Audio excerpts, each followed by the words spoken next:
address. As a matter of fact, I've already written a letter to the House, a proposed bill once I get there, is what we can do about getting a type of rebate for the high cost of gasoline.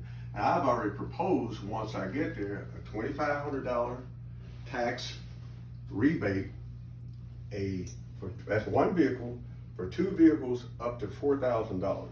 Now, that will help a lot. Now, also, I think what we could do, actually something that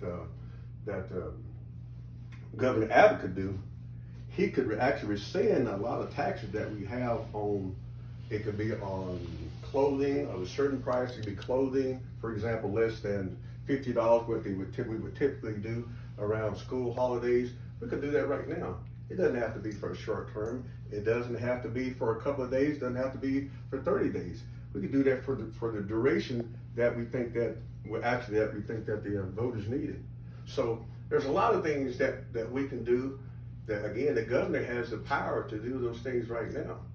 But again, I propose $2,500. That's 2,500 and $4,000 for two vehicles. A way that we can deal with the high price of gas right now.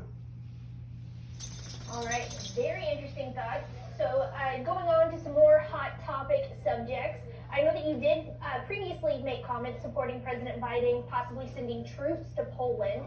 There have been so many updates since we last talked to you when you had that stance. Is that still what you believe President Biden should move on? What is your position? I think the more so now, because we have seen that the United States, once we take a firm stance, we have continued stood behind NATO.